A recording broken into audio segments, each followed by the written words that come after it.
Hello, Phantom fans, and welcome to this special bonus episode of the Dump and Chase podcast brought to you by Advanced Podiatry. My name is Sam Olmstead, and I am joined as always by Mr. Justin Irwin. We took the week off from doing our typical show as we have gone about 10 straight weeks without a break and had some other stuff we wanted to do, including this episode right here. But Justin, before we get started, I wanted to pose this question to you. I recently read this story about a woman in Michigan who got her first tattoo when she was 80 years old. She said if she made it to 90, she would get another one, which did happen. And then she said if she made it to 100, she would get a third one. And actually today, March 2nd, when we're recording, she turned 100 and got her third tattoo. So my question to you is, if you made the same deal with yourself, what tattoo would you get to mark your 100th birthday? I love it when he asks me these questions just randomly out of the blue. I don't know. Piercings are more my thing. Oh, okay. So you'd go with a piercing? Yeah. Okay. Yeah. I'm thinking for me, I would just get a tattoo across my chest that says this side up. Yeah. Well, you know what? if I'm hitting 80, 90, 100, maybe the do not resuscitate. They make bands for those. You don't have to get a tattoo. Okay. Well, that went so much better than I thought it would.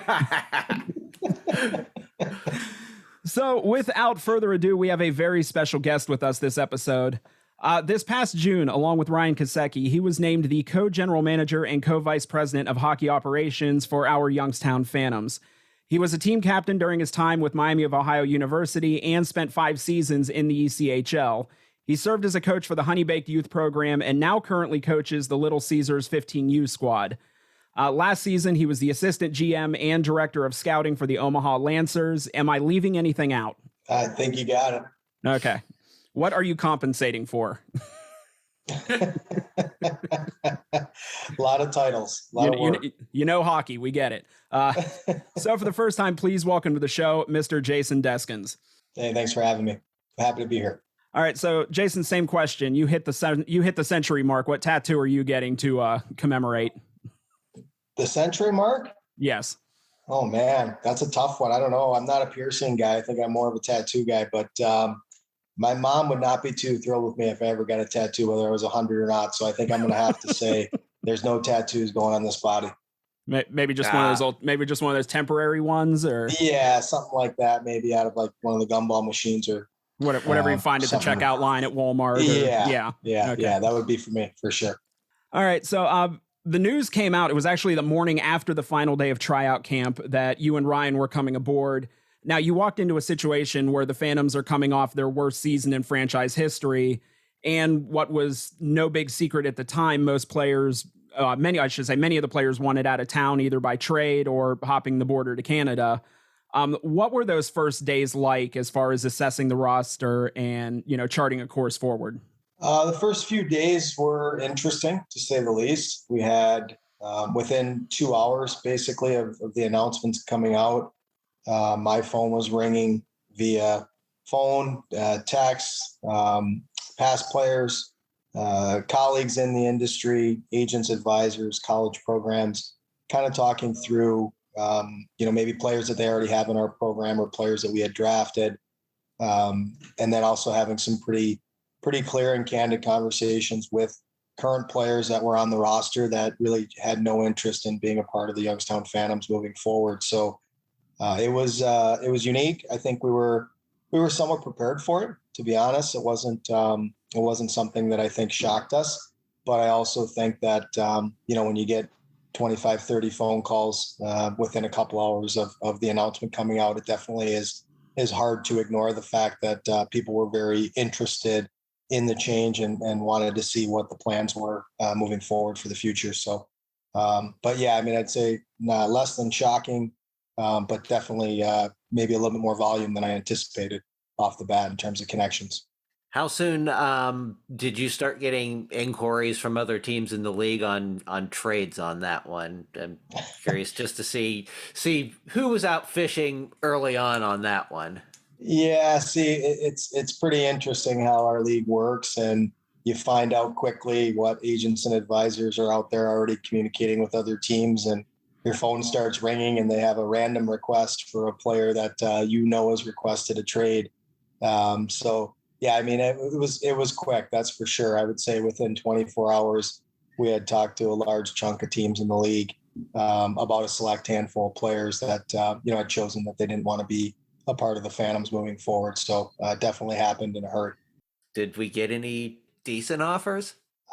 You know what? I got to be honest. The league in general, I've been in the USHL for several years, so it wasn't like I was brand new to the league, but I was new to the position, and as was Ryan. So for us, I think the expectation was probably that we were going to have a lot of people looking to take advantage of a situation or try to take advantage of a situation. I think we had a lot of good gentlemen across the league that were more than fair, even with their initial offers. And I think once they realized that we weren't going to be pushovers, it turned out to be very much to the benefit of our program. Looking back. Now, early on, you and Ryan were talking a lot about the Phantoms defense, and you ended up making quite a few moves to, bolster the blue line. Now, we're a stat-heavy show, so I wanted to throw a few numbers at you.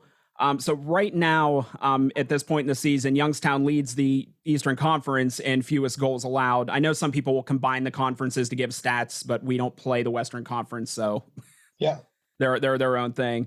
But right now, Youngstown leads the conference in fewest goals allowed, both the overall number and the average, which right now is 3.17 per game. The conference altogether, minus Youngstown, averages 3.7 goals scored per game. And the top four teams above us in the standings right now, Muskegon, Chicago, Dubuque, and Madison, collectively average 3.98 goals per game. And Youngstown is giving up 3.17. And if you compare that to last season, the Phantoms were giving up 4.5 per game. I mean, does it surprise you that the improvement is that drastic so far? I wouldn't say we're surprised. I mean, Ryan and I are pretty confident guys in what we're doing.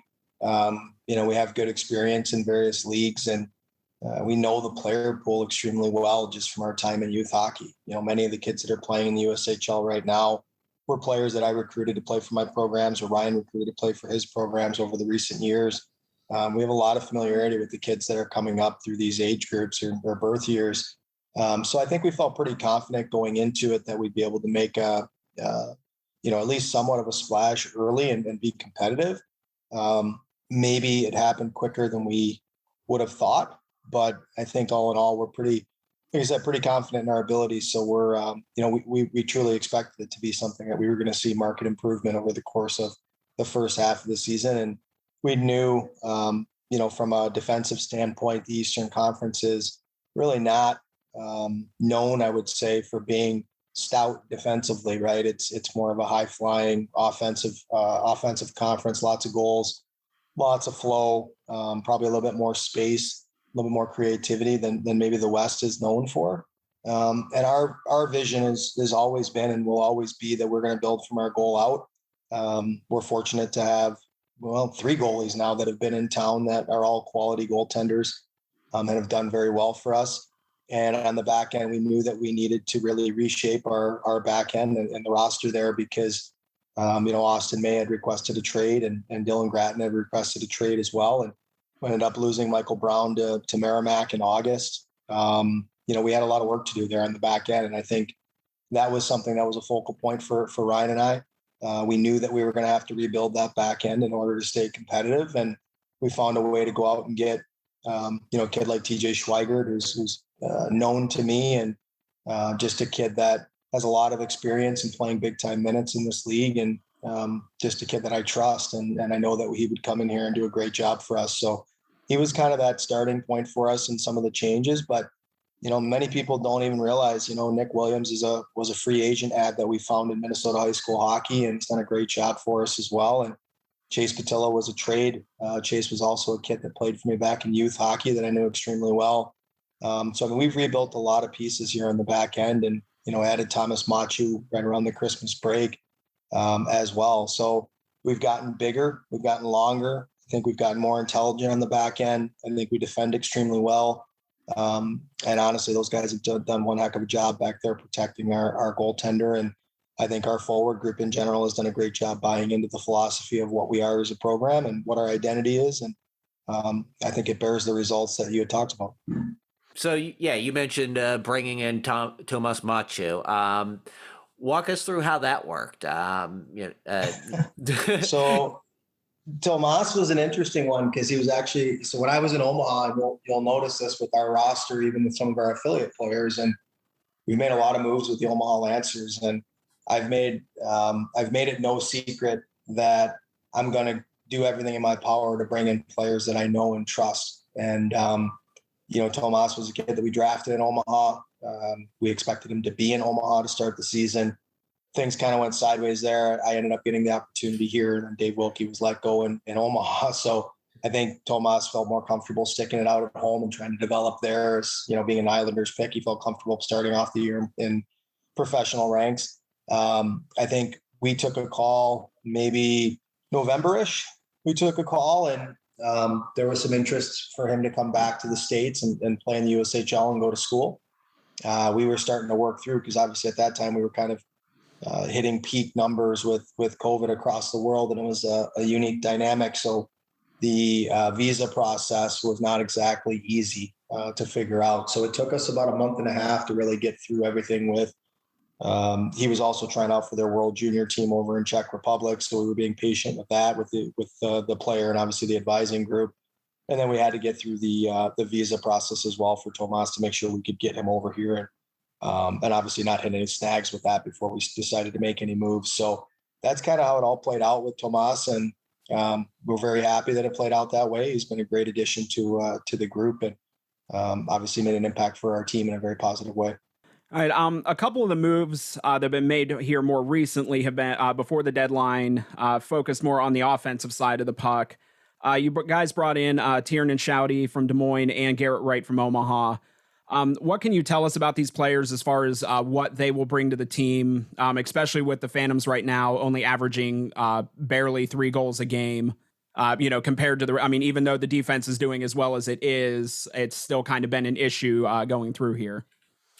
Yeah, and I think the offensive side of it, that was going to be our last point that we were truly going to focus on, and that was by design. It wasn't wasn't a whim. Like we understood that we wanted to build from the goal out. We knew we had to rebuild the decor. So I think the forward group in general, that one took a little bit longer than maybe than anybody would have liked, to be honest with you, but. We felt that we needed to add up front. We felt we needed to add a centerman, especially, and we wanted to get a kid that had some experience that, could play 200 feet and be a good, solid defender, but also be a kid who could help us on the power play and help us 5-on-5. And Tiernan was our primary target for that type of a role. Obviously, we went out and, we made a push there. We made certain that we were going to acquire his rights because we felt that good about what he brings to the table to help our team every day. And I think we're already starting to see some of that in his, minimal viewings that we've seen, but he's definitely done a great job for us on the dots.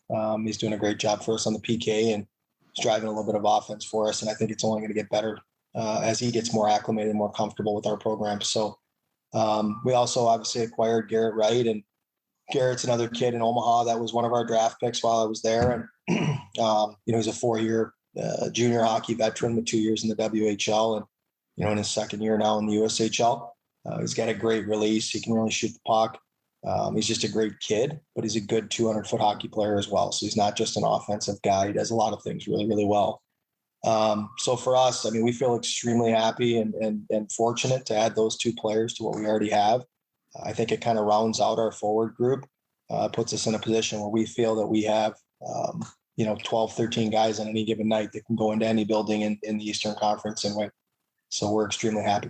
All right. And speaking of trades, and I've asked you this before, having co-general managers is a unique situation, I guess, really in any sport, let alone hockey. And I know you two have been friends for a long time, so it wasn't like 2 strangers that were just thrown together. As the season's gone on, how has that dynamic worked between you and Ryan as far as making these decisions? Ryan and I talk. If you asked our wives, they'd probably tell you we talk literally 25 times a day, which I think is an exaggeration. That they get a little excited with it, but we talk quite often. We do spend a lot of time together on the call, whether it be Zoom calls, whether it be over the phone. So we're in constant dialogue about where we're at as a team, what we're looking for, how our team is playing, what we like, what we don't like. From an acquisition standpoint, there is not an acquisition that happens that isn't talked about or discussed amongst the two of us. So we really go back and forth. We have healthy dialogue. Sometimes we disagree. I'd be lying to you if I told you everything was yes, yes, yes. I think there's a lot of times where I've said no or he said no, and we've probably backed away from some deals that we might have gone after if we didn't have that balancing act. But I think overall we just have a very healthy dynamic, and we're both very open-minded, but also both very willing to put our foot down in certain situations if we feel that something's not in the best interest of the Youngstown Phantoms. So all these moves we've made, predominantly, it starts off with some casual conversation between the two of us, and then we'll start an open dialogue with certain teams in the league based on what our needs are and what we're looking for. We don't do a lot of like blanket trading. Like for us, we really don't want to be that team, to be honest with you. Like we're not super interested in having a whole slew of transactions every single season. This year's a little bit unique because in order to flip the team and to flip the roster into being a competitive Eastern Conference team that has a chance to in our opinion, make some noise in the playoffs, we had to make more changes than we typically would like to make. But for us, we don't really go out and just say, hey, are you guys moving someone? We are hand selecting players on various teams that we feel would be a great fit for our program. And we're working deals in that regard, trying to really target a specific player that we think is going to be the best fit for us in Youngstown. So a lot of what we do is, like I said, it's calculated and we talk about it well in advance. And then we just start making our phone calls across the league and to whatever particular team. And it's a grind. And hopefully we get to a point where we can grind down that GM enough that we feel comfortable or he feels comfortable making a deal. So it really is it's a dynamic duo of sorts in terms of really trying to work together. It's not either one of us in particular that's pulling the trigger on everything. We both really work hand in hand. When you're dealing with these other, how much of a back and forth is there typically? I mean, imagine there can be a wide range, but typically, like, how much of a back and forth is there when you're trying to negotiate a trade with another team? It depends. A lot of it's timing, right? The trade deadline, the Tiernan Shouty trade, for example, it maybe lasted several days, 3, 4, 5 days that we kind of went back and forth and, just brainstormed and shot ideas out and tried to figure out a way to make something happen. There are moves that, have taken as little as a few hours, and there are moves that have taken as long as months. It just depends on how much somebody wants that particular player, and again, for us, like, we're very interested in bringing in the right players and players that we trust and players that we know can come in here and play the style that we want to play.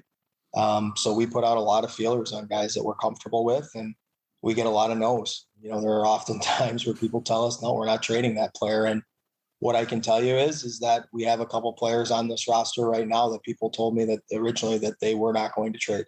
But we just kept grinding and really kept trying to find things that value both programs and both clubs. And that's the key with any deal you make. Like, people always want to win the trade. And, the reality is if you're only out to win every single trade that you're in, you're going to have a lot of people who don't want to make deals with you because they're not going to feel like you're fair.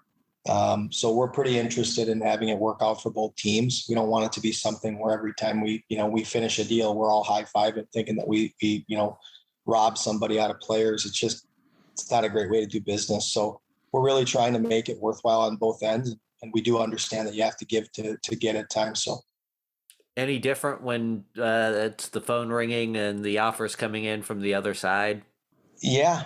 Oh yeah. I can tell you, I've had some really unique offers this year on things. And, one of them was very interesting in terms of having somebody offer you a player that, is a decent player, but asking for a couple pieces in return, and you kind of scratch your head and wonder where the logic is in it. But, and there are some guys where, they'll throw you scraps on guys or, say, hey, I'll trade you this player for this player. And, it's really not comparable. Right. And that's the one thing that we have to we have to do as GMs. Like, we have access to all the trades over the last 3 seasons, right? So we have plenty of comparable deals that we can look at and see how deals were shaped and find something that's reasonable and, for that particular deal that you're working on. So anything that's outside of the scope of those past, 3 years worth of transactions, typically are pretty quick no's, unless the person's really over offering. But I can tell you, most guys in this league, like I said, they've all, the vast majority have been very fair, and there haven't been too many deals that have been thrown our way where we were laughing on the other line. Nobody really offended when you make a counter offer and like, how dare you? No, I don't think so. We've countered quite a bit, and honestly, most of the time when we counter, we find a happy medium anyway. There are very few deals that I would tell you this year where somebody wrote to me and, I literally said, "Hey, listen, this isn't worth my time," or "This isn't worth our time." It's usually something, and we'll consider deals for.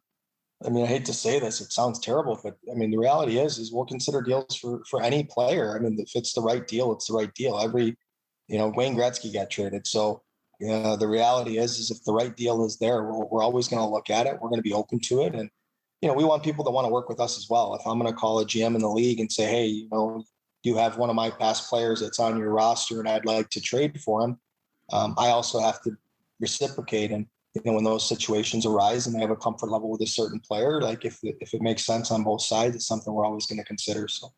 Now, we've had the last couple seasons where we've had this conference split, maybe with the exception of a couple of the Iowa teams going, cross conference to play games. It seems like in the past couple of years, you're not seeing as much in conference trading. I mean, the deals we've done this year has been Omaha, Des Moines. I believe, if I remember, one of them was Fargo, Lincoln at the beginning of the season. Is there anything to that just like trades aren't being made with the teams that are basically your competition literally for the entire season?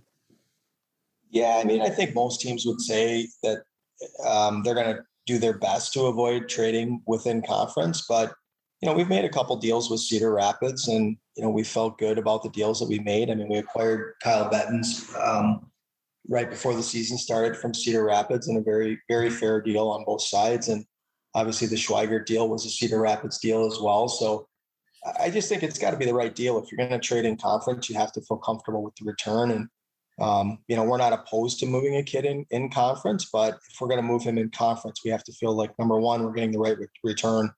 And again, we also have to feel that, hey, at some point, this probably isn't going to bite us in the behind either. So it's a balancing act for sure. I would say preference is always if you can move them to the Western Conference on our end, or if the West can move them to the East, it's probably going to make it a little more palatable and make your life a little easier. But in the end, they're still 16 to 20-year-old kids. So, if you have kids that the right fit is somewhere in the East and it's a better fit because of geography or relationships, like, we're never gonna say no. We would just ask that obviously we have at least some openness to consider the West if possible. Are we going to get back to a point where we'll start seeing more of the Western Conference on the schedule, or do you think this just may be the norm for the time being? Yeah, I was going to say, has it become more of a budget thing than a COVID thing? Yeah, honestly, I don't really think it's budgetary.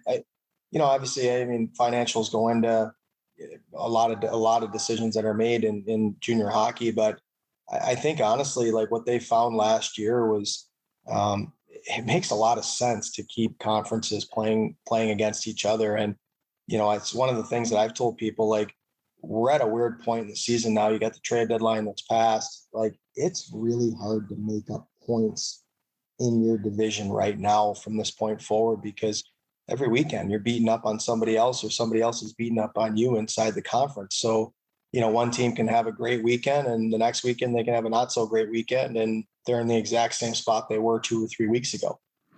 So I think it makes it ultra competitive.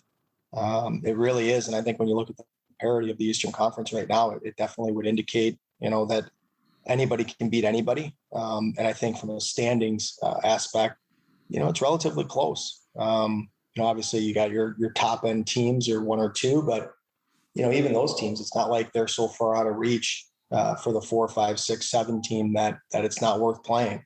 I think it makes for a much more competitive conference. So I think the league really likes that aspect of it. I'd be shocked if anything changes dramatically over the course of the next couple seasons. Just, I think, trial and error, and then going through COVID, which unintended consequences have led us to this. And I think it's worked out pretty well. So I don't foresee any changes in the near future. All right. This will be the last thing as far as any trade talk or anything like that. And again, this is also something we've talked about before. There was a decent amount of backlash after Cole Birch was traded to Cedar Rapids, and bringing in TJ. I mean, it wasn't long before the results started showing up on the ice. And of course, by now, TJ and Trey Taylor make up possibly the best defensive pairing in the league. What was it like as far as riding out that storm, when you felt so strongly that it was the right move to make? I don't know. Like, Ryan and I don't get too involved in, any, storms per se. Like, for us, we just look at every single player and whether they be on our team or a player we're trying to acquire, and everything is a balancing act. And you're trying to find kids that if you're going to make a move, you want to feel like that move makes you better. And, it goes back to the same thing we talked about earlier. Mark Carlson at the time, he needed scoring, and Birchie can score. And, we looked at our roster and we truly felt like we needed a top pair defenseman that could shut teams down, could help out offensively a little bit, could help our penalty kill, is a tough to play against kid, and is an experienced player that brings a lot of character to our locker room. And, my experience, with TJ, the fans don't know that. They have no clue that I was with them last year. They have no idea, the trust level that was there with TJ Schweigert. And, if you look back at his minutes last year in Omaha, he was playing about 22 minutes a night for the Lancers. And, we finished second place in the Western Conference. We had a pretty darn good team. And, when we came into it, any trade you make, there's always going to be an acclimation period where you're hoping that acclimation period is short, and you're hoping that there's going to be obviously positive results with it. But, we've talked about it briefly. It was never a concern for us. It was never something that we felt like, oh no, like we might look bad at the end of the day with this deal. We understood what TJ was, and we understood what Birchie was. And, Birchie's a great player. He's a great kid, and he's done reasonably well, obviously, for Cedar Rapids, which is awesome for him and awesome for them. But we just knew what we were getting in TJ Schweigert. And, when you look at how you build hockey teams, and you look at the best teams that are in any league, whether it be the NHL all the way down to midget hockey, mite hockey, squirt hockey, it doesn't make much of a difference. If you have an elite D-core, and if you're able to defend at a high level, you're probably going to have a lot of success. So we felt very comfortable with that deal. We were ecstatic after the deal, and, not ecstatic to move Birchie, obviously. And I know that probably bothered some of the fans. The one thing that I told you, and I promised the fans, we don't make any moves that aren't strategic. We don't make any moves that aren't well thought out or calculated.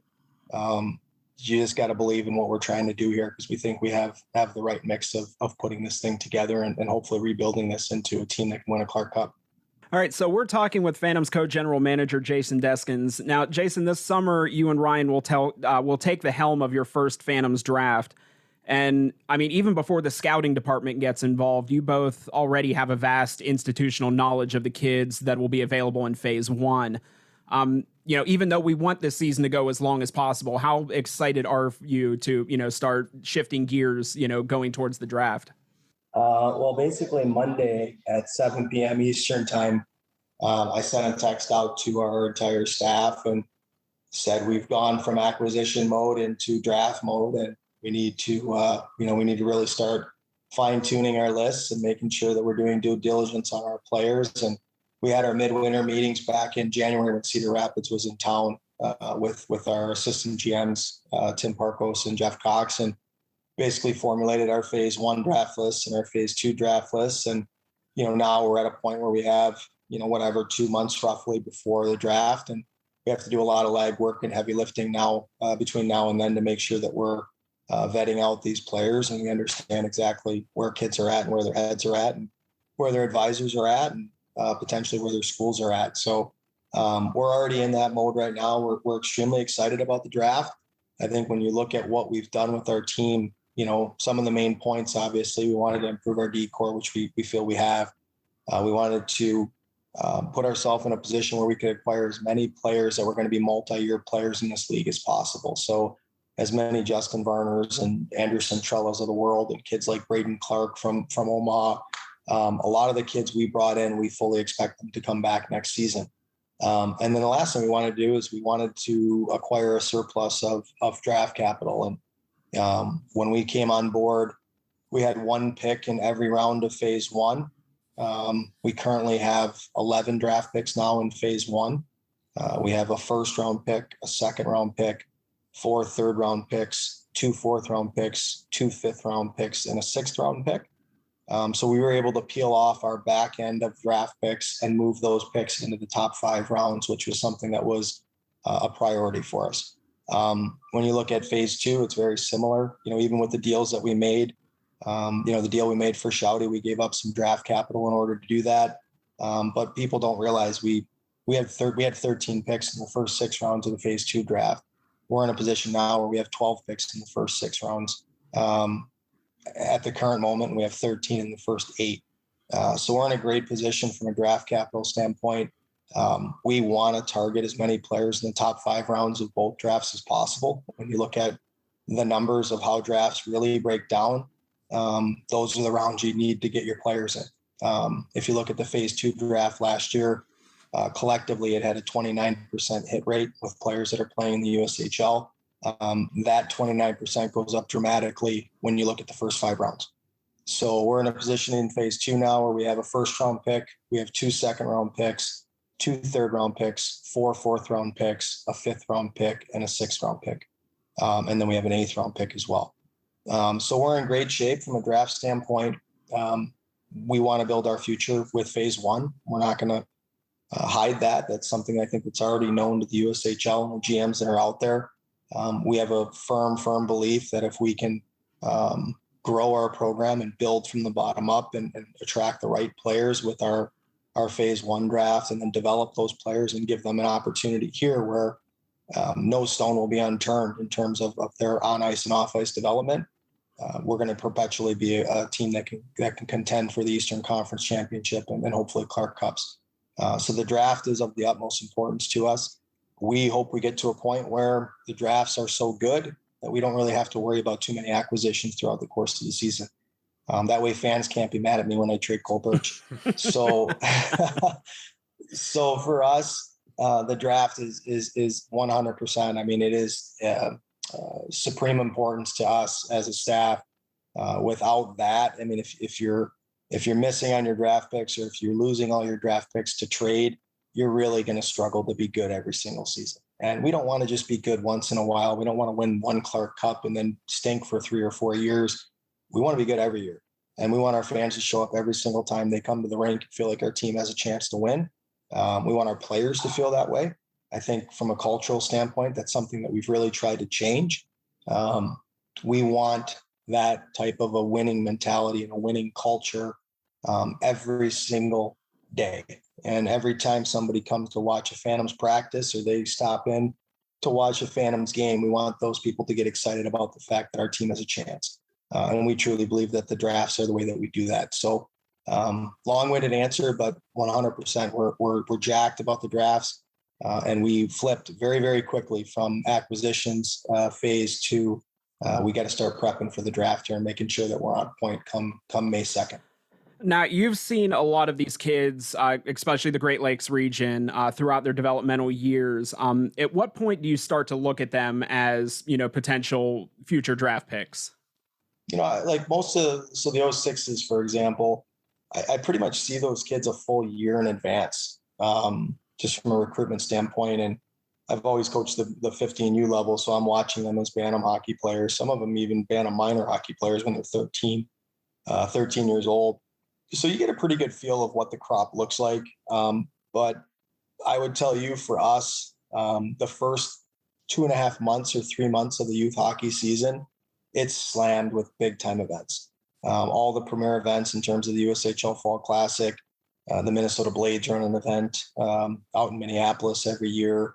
You'll see these little private showcases that are put on. The Beast League happens. You got the Northeast Pack that happens. All these events are front loaded because typically, USHL teams and college programs start a little bit later than youth hockey do. So it gives those USHL scouts and those Division I colleges plenty of time to get out to recruit those players. So you'll see, many big time events that are in the first 2.5 months of the season. So we get a really good feel for these kids early. For us in particular, we basically have 3 boxes that we try to check immediately. And if those boxes are checked, we're going to put that kid onto our list or watch list. And we're going to have, multiple scouts get out and see those kids throughout the course of the season. So I would tell you typically by about November or so, we feel pretty comfortable with, kids that we feel would be great candidates to be drafted into the USHL, and more importantly, kids that would be drafted to the Youngstown Phantoms. There was, I guess you could say, a bungling with the Phantoms and a tender signing a few years ago, and the team hasn't tendered anyone since. Is that something you guys may be looking at for next season, or are you comfortable with just going by the draft? We're definitely going to be a team that tenders at some point. I don't know if that's this year or not. I think for us, we're 100% open-minded to tendering. But every year it's a little bit different. And when you look at, you forecast out to what our roster could look like next year, you have to make sure that you're going to be able to insulate a young 16-year-old kid that's going to have some hurdles, going to have some obstacles that they're going to face. And we feel really good about where we're going next year. I think our team in general, in terms of returning players, our prospects lists are very good. We feel confident with a large chunk of kids there that'll be in Youngstown. And then you look at how many draft picks we have in both phase 1 and phase 2 that we're very optimistic. But you still have to be able to know that you're able to bring a 16-year-old kid in and give him enough opportunity that it's worth his time so that you can continue to develop him and you can get the most out of him in his second season for you. And oftentimes that comes from the players that are around him. The reality is you have to, it's a very competitive league and winning does matter, but it's still a developmental league. So it's a big time balancing act. And the commitment that Ryan and I have made to any 16-year-old kid and agents and advisors in college programs that we've discussed, even NHL scouts that we've talked with, we're not going to be a team that brings in a 16-year-old kid and has him sit in the stands or sit on the bench all the time. It's not fair to the kid. It's not fair to the program that he ends up committing to. It's just a bad way to do business, in our opinion. So if we're going to tender somebody, we want to know that kid's going to have a great opportunity. We're going to be able to put him in every situation possible to maximize his assets that he brings to the table without obviously negatively impacting our opportunity to win on a night-to-night basis. So we definitely want to tender. This year, there's definitely, in our eyes, there's a pool of candidates that I think we're kind of waiting to see where things are going to go with the national team, the top 40 camp. And we're also looking at our needs and what we need to fill at the same time. Do they fit a hole in our lineup that we think, we need to fill? So I think we'll see where it goes over the next month. My guess is we'll be in the mix at some point with someone, but no guarantees at this point, just because I think we're still kind of looking at our roster and going, okay, are we in a position where we have the right candidate and we have the ability to insulate that candidate so that we can effectively develop them into the player that we need them to be. And know that they're going to actually report to the team. Yeah, knowing that they show up would be extremely important to us. That's kind of box number 1 for us. So as much as we like certain players, we want to be very careful that we're obviously not taking risks on kids. I'm not very interested in kids who are giving me, it's a 70% chance that I'm coming to the USHL. I'm not really sure, but I think I want to play college hockey. We're not interested in that. We want kids that are all in. We want kids that want to be in Youngstown. It goes back to even the conversation earlier about kids that requested trades. Like, we didn't sit here and hold their feet to the fire and say, we're not trading you. We're not trading you. Like, if you don't want to be here, we'll find replacements for you. There's plenty of good hockey players out there. We're going to go acquire the assets we need to make sure that we can replace your body in the future. And I guarantee you we'll find good players here that are going to help our team win and help us get to where we want to go. And it goes the same with tenders. If we have kids that are unsure if this is the right fit for them, they're welcome to go somewhere else, and we'll be just fine with that. But we are going to be extremely selective on tenders. We're going to be number one, first and foremost, checking every box possible to make sure that if we're going to tender a kid, they're going to be playing at the Covelli Center for us that season. Okay, so along with you and Ryan, there were coaching changes that were made as well in the off season. How would you grade Coach Andy and Coach Brandon so far this season? You're putting me on the spot. I feel like it's a review. I think they've done an excellent job. I mean, Andy, obviously, Andy oversees our power play unit, which I think right now is 6th in the league. Been steady all season long. I think been as high as number 1 in the league at one point. He does a great job with our PP. He does a great job with our D in terms of developing individual skill sets and collectively putting them in positions where they play together as partners and as a defensive unit. Andy's been great. He's been dynamite. We're extremely lucky to have him. It's been a nice breath of fresh air, I think, for our team. And he's a diligent worker. He puts in a lot of effort, a lot of time with these kids. Big on the video. He's always giving them extra clips and pulling things from NHL games and giving them every resource possible to be successful. So he's been an awesome addition for us. And I think Brandon, no different. Brandon he does everything for us. I mean, he's big time with our forwards in terms of our skill development skates. We actually just implemented a software system called Achieve Sports Management, which is a data analytics tool where we're gauging workload amongst our players on a day-to-day basis, from practices to workouts to games, so that we have an idea of where those players are at the conclusions of weekends, so that we can understand when we need to push players and when we need to pull back on our team collectively based on where we're at from a workload standpoint. Brandon's taken the reins on a lot of different things to really help us take this program to another level. He's awesome on the bench with the boys. He's great with the skill development work. Our forward group has collectively gotten better and better over the course of the season, just as a unit in terms of how we play. So we're extremely happy with our coaching staff. I think, when you look at this team and coming off in a season where, I don't know, what we win 12 games last year, and I think we had 31 points, and, we still got 20 odd games left here. And in the position that we're in, we feel pretty good about where we're at as a group. And a lot of credit goes to the staff for all the work they've put in. All right. So as I mentioned at the top of the show, you are currently the head coach for the Little Caesars 15U team. How's your season been going there?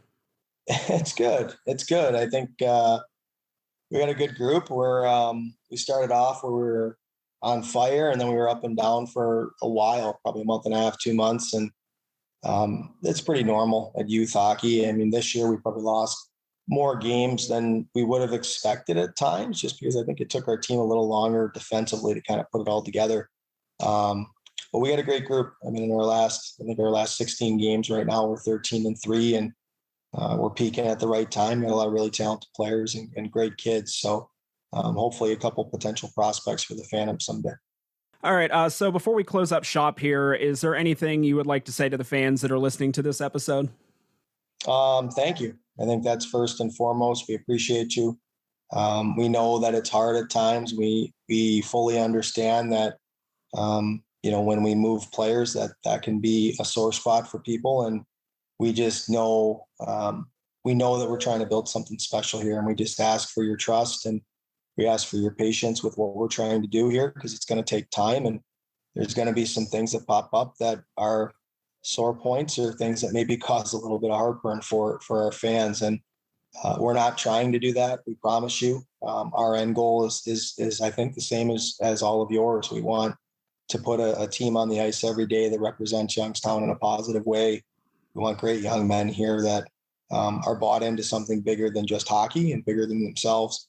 And then obviously we want to win. We want to put a program out there where our fans are proud of it. And sometimes it takes changes. And I know that those are hard. We know that those are hard, but we just ask that you guys be patient and you trust in our process here, because we give you our word. We're giving you guys as honest of an effort as you'll find. And we're not going to stop doing that until we have the program in a spot that we feel comfortable with. All right, so that will do it for this episode. We've been talking to Phantoms co-general manager Jason Deskins. Jason, thank you for taking the time to talk with us and giving us and everyone listening a real, behind the scenes look of the Phantoms. Oh, you're welcome. Thanks so much for having me. Happy to come anytime. So with that, don't forget to check us out on Western Reserve Radio every Wednesday at 5:06 or on YouTube or wherever you listen to your favorite podcasts.